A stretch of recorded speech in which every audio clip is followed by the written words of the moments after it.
कांवड़ यात्रा की शुरुआत हो चुकी है। समूचा पश्चिमी उत्तर प्रदेश केसरिया हो चुका है।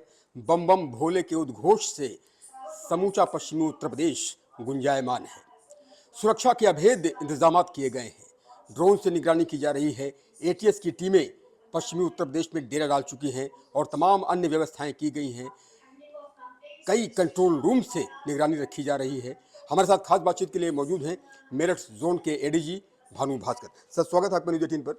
कांवड़ यात्रा की शुरुआत हो चुकी है और सकुशल कांवड़ यात्रा संपन्न हो रही है। क्या डिटेल्स है, सुरक्षा को लेकर क्या इंतजाम किए गए? सर्वप्रथम कांवड़ की शुरुआत हो चुकी है लगभग 24-25 जून से ही।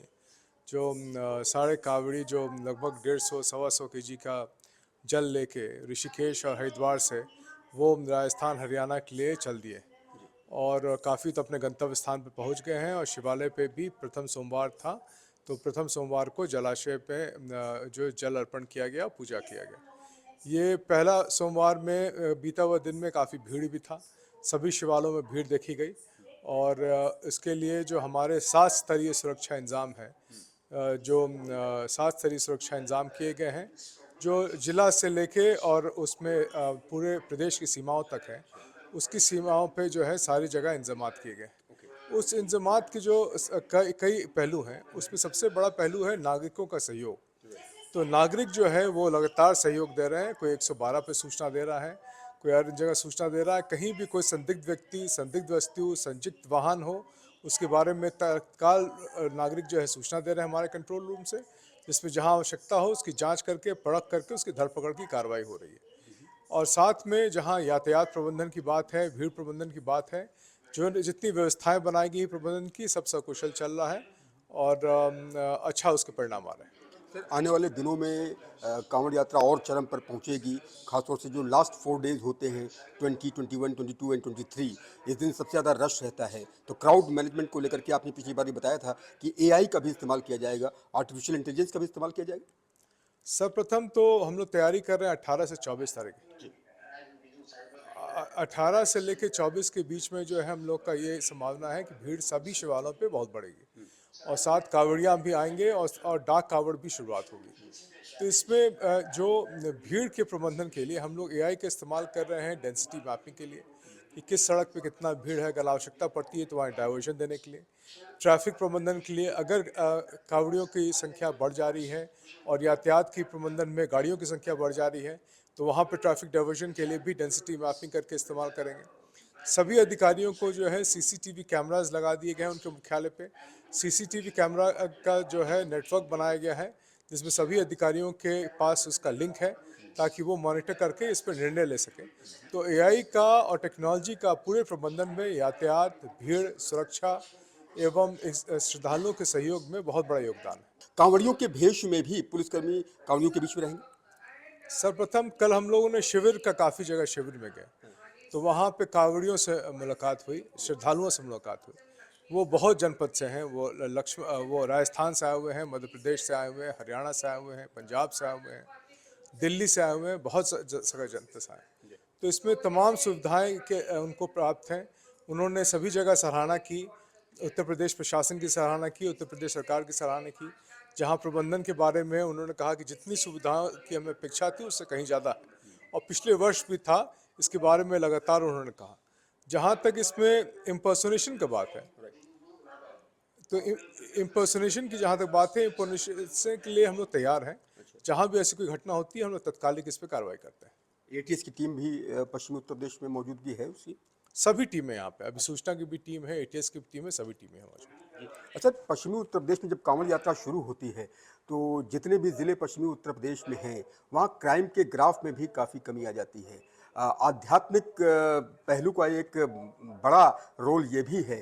क्राइम ग्राफ में भी काफ़ी कमी आई है इस बीच। क्राइम ग्राफ में कमी इसलिए आती है कि लगातार सभी लोग प्रयास कर रहे हैं, नागरिक से लेके और जितने हमारे हितधारक हैं, स्टेक होल्डर्स हैं, चाहे पुलिस हो, प्रशासन हो, हमारा प्रोसिक्यूशन का तंत्र हो, सभी लोग कोशिश कर रहे हैं कि क्राइम में गिरावट हो और क्रिमिनल्स पर लगातार कार्रवाई हो। तो इस पे आइडेंटिफाई करके जो पिछले कई वर्षों से मेहनत हो रहा है, उसका परिणाम है कि क्राइम में सभी स्तर पे कमी हो रही है। साथ साथ जो फ्री रजिस्ट्रेशन है, प्रॉपर रजिस्ट्रेशन है, उससे भी क्राइम में काफ़ी फर्क पड़ रहा है। और इस पे लगातार जो है सभी पुलिसकर्मी जितने हमारे प्रोसिक्यूशन की टीम है, चाहे वो जेडी प्रोसिक्यूशन हो चाहे डीएलए हो, सभी लोग लगातार काम कर रहे हैं और उसमें टारगेटेड केसेस को, जिन केसेस पे जो है बड़े अभियुक्त हैं या सनसनीखेज अपराध है या संगीन धाराओं पे केस है, उसमें पुलिस की टीम और प्रोसिक्यूशन टीम मिलके लगातार काम कर रही है ताकि हम लोग अच्छे परिणाम दे सकें। और जो सबसे सर्वप्रथम जो पूरे कड़ी के केंद्र बिंदु है, विक्टिम, जो हमारे पीड़िता है और पीड़ित व्यक्ति है, उसको हम लोग जो है एक सहयोग कर सके, उसके दर्द को दूर कर सके और साथ में उसको न्याय दिला सके। तो इस संबंध में बीता हुआ कल में भी बागपत में बहुत बड़ा उपलब्धि हुआ है, वो प्रेस के साथ आपके साथ शेयर किया गया है, एक लाइव इम्प्रिजनमेंट माननीय न्यायालय ने दिया गया है। तो इन प्रयासों से ही अपराध की लगातार कमी हो रही है। अपराध की लगातार कमी यकीनन हो रही है, लेकिन मैं पर्टिकुलरली कांवड़ यात्रा के दौरान की बात कर रहा था। जैसे कांवड़ यात्रा की शुरुआत होती है तो समूचा माहौल आध्यात्मिक रंग में रंग जाता है और सभी जो है बम बम भोले के जय घोष में जो है अपना योगदान देते हैं और बहुत खुश रहते हैं। तो इसका भी एक कारण है कि चेन स्नैचिंग, मोबाइल स्नैचिंग, छेड़खानी और इन सब वारदातों में बहुत कमी आती है। श्रद्धालुओं के लगातार उत्साह में बढ़ोतरी पाई गई है, शिवालयों में बहुत बढ़ोतरी पाई गई है और लगातार नए नए नवयुवक जो है इसमें जुड़ रहे हैं, लड़के लड़कियां दोनों जुड़ रहे हैं और भारी संख्या में लोग आ रहे हैं। सभी प्रदेश से आ रहे हैं, जम्मू कश्मीर से लेके, दिल्ली से लेके, पंजाब, हरियाणा, हिमाचल प्रदेश, मध्य प्रदेश से, महाराष्ट्र से, गुजरात से कई लोग आ रहे हैं। तो इसका जो श्रद्धालुओं में उत्साह है वो तो लगातार बढ़ रहा है। अपराध में जो लगातार इतने वर्षों से प्रयास किया जा रहा है कि अपराधी को पकड़ा जाए, उनका एफआईआर सही से लिखा जाए, उस पर गहनता से विवेचना की जाए, अनुसंधान की जाए, फिर सभी पुलिस टीम और अभियोजन टीम मिलके जो है उनको जो है कोर्ट के सामने लेके आए, उनका प्रोसिक्यूशन सही कराए, इसका मेन असर है। और उत्साह और अपराध का कोई लेना देना नहीं है। इस पे जो है हर समय ये देखा गया है कि जो लोग श्रद्धा पे और स्पिरिचुअलिटी में विश्वास करते हैं वो अपराध की तरफ नहीं जाते हैं। तो श्रद्धालु और अपराधियों का कोई तालमेल नहीं है। उसमें जो लोग श्रद्धा की तरफ ध्यान देते हैं उसमें जो है वो उसी रास्ते पे जाते हैं और अपने मानवता के रास्ते पे जाते हैं। सर, दुकानों में नाम और पहचान को लेकर के स्पष्ट निर्देश दिए हैं, शासन की तरफ से भी स्पष्ट निर्देश हैं और मुख्यमंत्री योगी आदित्यनाथ जी ने कल कहा भी एक सभा के दौरान कि कांवड़ियों को कोई परेशानी नहीं होनी चाहिए, कांवड़ियों को कोई दिक्कत नहीं होनी चाहिए, तो उसके लिए फुल प्रूफ अरेंजमेंट यहाँ पर कर दिए गए।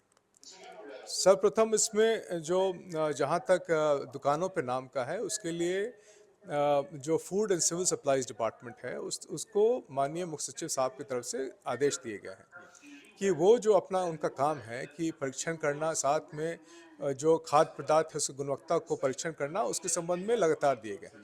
इस पर पुलिस का कोई रोल नहीं और इस पे परीक्षण करने के लिए, गुणवत्ता को चेक करने के लिए और कौन उसके ओनर है उसके संबंध में जो प्रमाण पत्र है इसको चेक करने के लिए फूड एंड सिविल सप्लाईज का डिपार्टमेंट है, जिसका जनपद स्तर पे डीएसओ डिस्ट्रिक्ट सप्लाई ऑफिसर के स्तर के अधिकारी होते हैं, वो अपना काम कर रहे हैं और उसका पर्यवेक्षण जो है जिलाधिकारी स्तर पे हो रहा है। जहाँ तक श्रद्धालुओं के लिए अच्छा इंतजाम कराना है, उनको कहीं दिक्कत ना आने पाए, इसके लिए पूरी टीम, चाहे वो जिलाधिकारी साहब की टीम हो, चाहे पुलिस की टीम हो या संयुक्त टीम हो जो मंडलायुक्त साहब के अंतर्गत या हमारे अंदर, वो सभी लोग पूरी तरह से कटिबद्ध हैं कि उनको सबसे अच्छा प्रबंधन और सबसे अच्छी सुविधाएं दी जाए। एक आखिरी सवाल सर, उत्तराखंड में ऑपरेशन कालनेमी चल रहा है और तमाम ऐसे लोग चिन्हित किए जा रहे हैं जो भगवा ड्रेस में लोगों के बीच में रहते हैं और धर्म कोई और है उनका। तो इस तरह का कोई ऑपरेशन यहाँ भी आप लोग कुछ ऐसा चलाएंगे कि मान लीजिए कि कांवड़ियों के भेष में कुछ इस तरह के लोग अगर दाखिल होते हैं और अराजकता फैलाने की कोशिश करते हैं तो उनको ट्रैक किया जाएगा, ट्रेस किया जाएगा? सर्वप्रथम इसमें जहाँ तक उत्तराखंड का सवाल है, पंजाब का सवाल है, हरियाणा का है, राजस्थान का, तो सभी टीमों में लगातार समन्वय है। हम लोग व्हाट्सएप ग्रुप से भी जुड़े हुए हैं और उसमें जो भी अभियान वो चलाते हैं हमसे भी शेयर करते हैं, हम जो अभियान चलाते हैं उनसे शेयर करते हैं। उनकी जो तत्कालिक व्यवस्था है, उनकी जो तत्कालिक ज़रूरत है उसमें करते हैं। तो सहयोग पूरी तरह से है, जहाँ से उत्तराखंड पुलिस से भी सहयोग है, पंजाब हरियाणा पुलिस से भी सहयोग है और अन्य पुलिस से भी सहयोग है। माननीय मुख्य सचिव साहब के और डीजीपी साहब की अध्यक्षता में एक बृहद बैठक की गई थी जिसमें डीजीपी साहब के ने सारे उत्तराखंड पुलिस के भी, पंजाब पुलिस के भी, हरियाणा पुलिस के भी, दिल्ली पुलिस के भी, मध्य प्रदेश पुलिस के भी, राजस्थान पुलिस के भी अधिकारी आए थे और उनसे जितने अभियान वो चला रहे हैं उनमें पूरा सहयोग दिया जा रहा है उत्तर प्रदेश पुलिस के द्वारा और हमारे अभियान में, हमारे ट्रैफिक प्रबंधन में उनके द्वारा सहयोग दिया जा रहा है। सर, ये non veg shops, wine shops आने वाले दिनों में बिल्कुल क्लोज कर दी जाएंगी? ये क्लोज़ हो चुके हैं, क्लोज़ हो चुके हैं। आप कहीं भी जाएँगे तो क्लोज़ हो चुके हैं और जो पुरानी परंपरा है उसके हिसाब से जो ऐसी दुकान है उसके ऊपर बड़ा पर्दा भी लगा दिया गया है ताकि श्रद्धालुओं की भावनाओं को कहीं से ठेस ना पहुँचे। बहुत बहुत धन्यवाद सर। भानु भास्कर जी, मेरठ जोन के एडीजी, जिन्होंने साफ तौर पर बताया कि कांवड़ यात्रा को लेकर के सारे प्रबंध कर लिए गए हैं। क्राउड मैनेजमेंट को लेकर के एआई का भी प्रयोग किया जा रहा है और कह सकते हैं कि कांवड़ यात्रा अवैध किले में तब्दील हो चुकी है और कांवड़ियों को कोई प्रॉब्लम न हो इसके लिए हर प्रबंध किए जा रहे हैं। अपने कैमरा सहयोगी प्रेम के साथ उमेश श्रीवास्तव, न्यूज़ 18 मेरठ।